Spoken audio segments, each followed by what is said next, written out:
What is going on, you brothers from a different mother? Today we got a package from Submit Racing, and hopefully we can finish the hydro e-brake conversion. Before we open our package, let's take another look at the quarter panel treatment. Yesterday was an epic day because this Rust-Oleum paint job is looking really sharp. This doesn't have any clear coat, and like I said, you can do it with or without clear coat as long as you know how to sand your base without clear, and then you can polish it out and get this type of result right there. Oh my goodness, man, I was grubbing, and let's check out what we have in this box. Smells good. Home Depot doesn't have the like flare fitting that I need, three-way. They only have the brass like three-way junction, and then you have to buy fittings to go into the brass, but they don't even have the fittings flare for my size. So I had to order this from Submit Racing, a three-way. If you guys remember, a couple of videos ago I actually made one of that.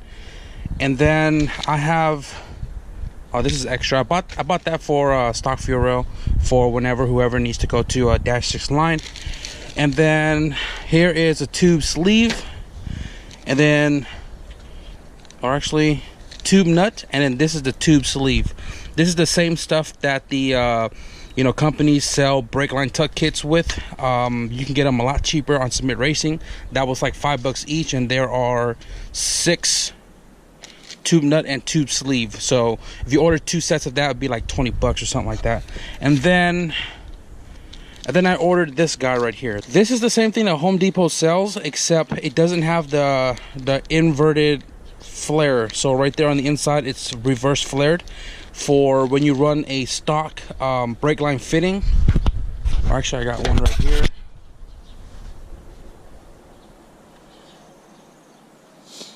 For stock brake line fitting, double flared, to where'd it go? To seal tight with that inverted flare on the inside right there. So typically the head of that flare is inside this fitting. The Home Depot one does not have that. It's just pretty much straight through, and there was no way for this to lock in if I bought one from Home Depot. So I bought one for the inverted flare in case I decide to save them suckers for something. So here's the clevis that I picked up from the yard. This came off the white CRX. Somebody already pulled the pedal out, so this was like openly available for me to just kind of reach into and twist off. Here it is, partially threaded. I don't think they're even the same thread pitch because it stops right there. Unless I force it, then I force it. But anyways, the comments regarding the sharp edges of this right here, I am going to be sanding the edges down, rounding it out to probably the edge of the weld, so that way it kind of adds a little character to the shifter. But I am definitely going to round this edge off, and I have to do so as well because the lever is wider than the clevis. I don't know if you can see that, but so before I fully adjust this clevis, I have to shave the sucker down so that way we can fit it in between here. Then we gotta get this sucker threaded into this guy, and then we can make our adjustment and set this arm where it needs to be, because that is super far off. I got the lever taped up, kind of like a guideline on how far to sand down the edge and not scratch up the polish finish on the aluminum. So I'm about to hit this real quick, clean this guy up as well too, so it doesn't look all blotchy. And yeah, nice and uniformed. I got the shift knob somewhat cleaned up, looking a lot better than all the booger welds. And then I got all the edges shaved down, nice and rounded. And then I still haven't shaved this part yet for the clevis because, like I said, it doesn't fit, but it's not much to shave, and I already got the hole marked out where I need to drill it. But what I got to do right now is, this is threaded for a 12mm Honda, and Willwood is threaded more finer, so I'm gonna have to try to drill that whole center right there out, clear those threads out right there, and then I'm gonna take this nut, I already cleaned it, put it on the inside, and then weld that, so that way we can thread this onto the Willwood. I got that portion of the clevis cut out, and got the new nut welded in right there. I tacked it probably like 5 dabs on both ends, and now it is threaded to the Wilwood master. Now what I'm gonna do is I'm gonna shave this sucker down. Houston, we have two problems. One, I drilled the hole on the lever a little too big, so it has a little slack on it, but I adjusted the clevis much more forward to keep this guy in place, so there's not a slack when I'm pulling it this way, but there is a lot of slack for the lever going backward. No big deal. The second issue,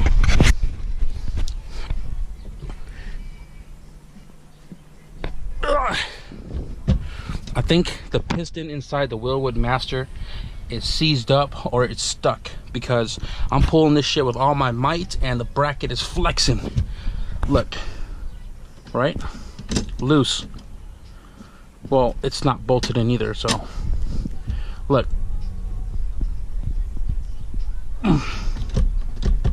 I cannot seem to engage the piston, so I'm not sure what I'm gonna do. I'm gonna take the master off, and then I'm gonna pull the sleeve off and see if I can pull the piston out with the C-clip and break the piston loose without messing up the seal, if there are any seals in there. Sometimes it's just the littlest things. So I took off the boot, right? And then I noticed this nut was like all the way about right there. And obviously that play that we had was because of, you know, the nut not being all the way to the back of this C-clip. And I was like, okay, maybe it's just a locking nut or something. But it was loose, so I backed it up. Right, I backed it up, back and backed it up, right, and I took it to the wall, and I compressed it against the wall, and check this out. No mames, how the hell did a locking nut get in the back of this damn boot? Hopefully this is supposed to be on the outside of the boot and not the inside. Crossing fingers, but I guess we can carry on, guys. I'm gonna take this nut all the way out, reinstall this sucker, put this nut back in, put this sucker back in, and then use this locking nut to lock this sucker in place. And then let's put everything back together. Now that we got the master, the lever, the pins, everything all connected right there where it's supposed to be at, we're gonna get down with the lines. So I'm gonna start by making the one from the master right here, and I'm gonna make a U-loop, and then I'm gonna get a hanger, calculate my length. I'm just gonna show you this one right here, the first one. So pretty much you put the tube nut in first, and then you put the tube sleeve right here. The flare is going to be sitting in this guy right here, and this is what's going to compress the hard line into this flare tip. Boom, boom. 3/16. I'm going to slide it right into this slot right here, snug it in there nice and tight. And the amount of hard line sticking out of the surface of this jig is the amount of the first spacer of the size for the double flare, this little die right here. And all you do pretty much is put it right next to it. Actually, bolt it up first, get it all nice and straight, and then you pretty much slide the hard line out to the amount of that first spacer. So that's about right there. And now I'm going to tighten this up. Slide your die in. You're going to do the first flare. You're going to do this two-stage pretty much, the first flare and the second flare. So then I'm going to use two of these, one for the first and then the second one for the second flare. I don't know why, you can just use one. That goes on. This one's the top of the die, like so. This is a 13 mil. Turn it until it stops completely flat on this jig. It's not a jig, I just call it a jig.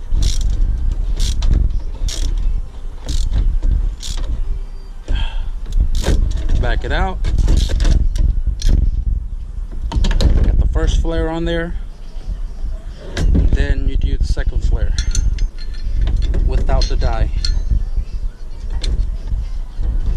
So there, right here is your double flare line. and then this sleeve pretty much, like I said, compresses this onto this guy like so. And then the tube nut obviously locks it in place. Quick rough draft of my line, and right here I used a socket pretty much and bent this nice 180, and then instead of running it along the carpet, I kind of did an S shape right here, which then leads under the center console, e-brake console, and then under the carpet it will be going right here 90, and then I bent it up right here and cut the line so that way you know, I don't have the whole coil with me. So I left enough so that way I can trim to fit. Rear brake lines are done. Now I just gotta route this sucker back in position again before I tuck it under the carpet, cut this to length, and then put the tube nut in it, tube sleeve, flare this line, and then once everything seems to fit 100, we'll tuck it under the carpet. I just pumped it like 100 times, and we don't have any leaks here, and we don't have any leaks back there. Line is tucked under the carpet, and what I'm going to do right now is go mess with the prop valve in the front, and then we'll jack it up on all fours and re-bleed the brakes. Man, I really can't get over this shine. Like, if you look at it from right here, look how shiny it is. All right, so what I have planned for the front prop valve, since I don't have any plugs, I am pretty much just going to remove these two right here, and then I'm going to put a hose on it to keep it from leaking, and then I'm going to use this to loop that top port to the bottom port, in theory blocking off the rear lines. And then once I get this installed, I'll reinstall all of that, and then we'll jack up the car on all fours, take off the wheels, and then I'm going to bleed the fronts with the brake pedal, and then I'm going to bleed the rears with the handle. Got the rears bled out, starting, you know, typically the same sequence. Furthest away from the master, starting from the rears, this one right here, I bled it out, and then I went over there. I did it about 6 times each, 20 pumps on the handle, using the bungee cord to hold it in place while I go and open the valve. So right here you can see freely spinning, and then I'm trying to do this with one hand.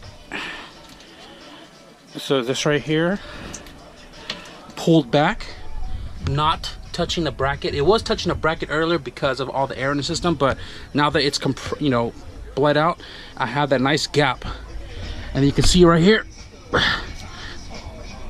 I cannot turn the disc. So we're good for the rear.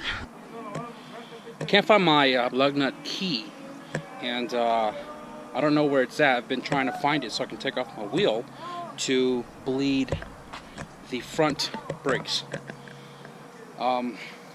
Searched all of the CRX, the gray one, the red one, searched all of my wagon, my toolbox, my tool bag, and I don't know where it's at.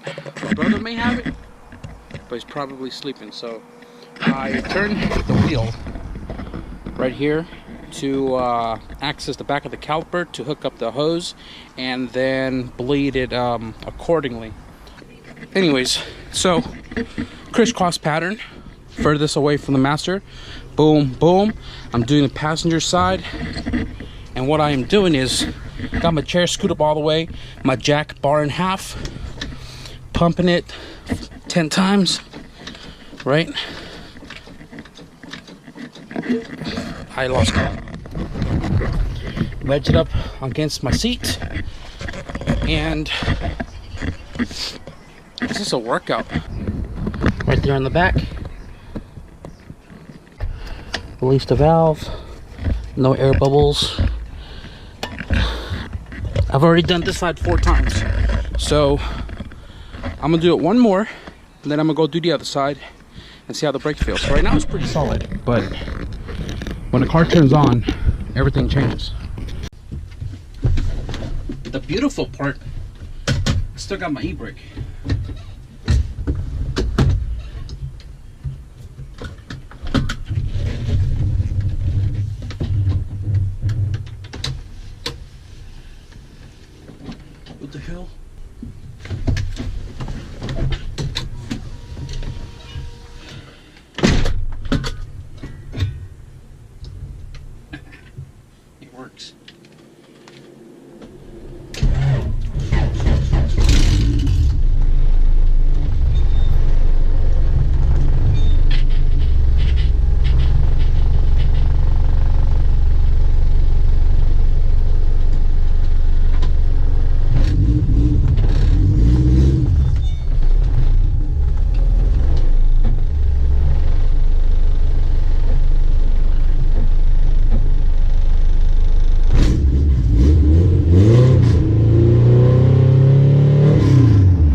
was trying to put it in neutral. I'm gonna let it warm up real quick. I might have to trim this piece off right here to get more pressure applied, or extend the clevis and make this further so I have more travel. But it does stop.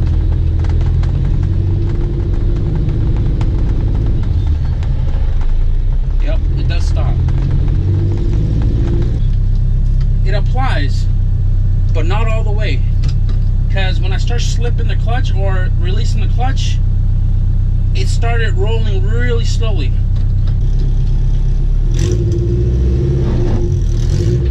Yeah, you can see it's still moving.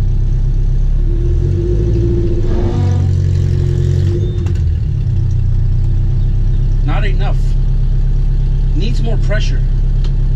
See, I'm pulling this all the way to the point of touching this bracket, and it still moves.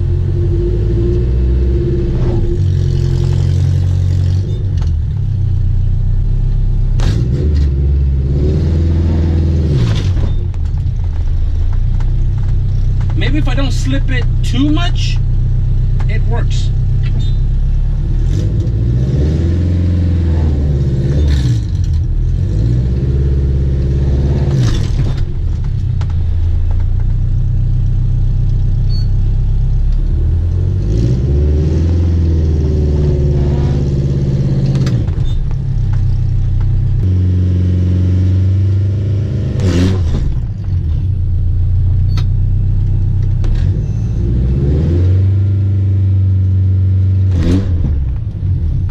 Maybe about halfway on the clutch, where it starts to feel like it wants to move forward but not move forward. On two-step, I think it should work just fine. But I definitely want to modify this. I might have to cut this sucker out and have more pressure if I can't find a way to extend the clevis to have my knob on the lever further. But like, that's a lot of play. All of this is not applying any pressure. Up until about right there, I have maybe about an inch of pressure plate pressure. But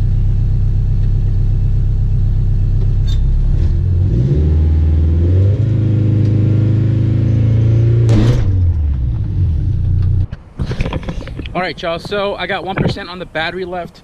The Hydro e-brake works really great, actually, and it's a little bit better than the e-brake itself.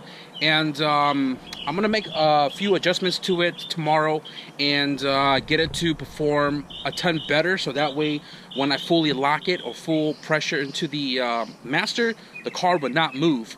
If I slip it too much, the car starts creeping, but I mean, I've used the e-brake before the Hydro, and the Hydro is better, so it should do a lot better. But that's gonna be it for this video. All I'm gonna do pretty much is put all the console back in, cut the little trims on the bottom to clear the plate and the line, and button that all up. And then tomorrow, actually I don't even know what I'm gonna do tomorrow, but I don't know. We're gonna wing it. We're gonna make something happen, and I hope you guys enjoy this one. Give it a thumbs up if you guys think the DIY Hydro conversion is pretty cool. I think it's pretty cool. I'd give it a thumbs up. I probably will give it a thumbs up. But with that being said, thank you guys for watching, and I'll see you guys in the next video. Fucking mosquitoes. Peace out.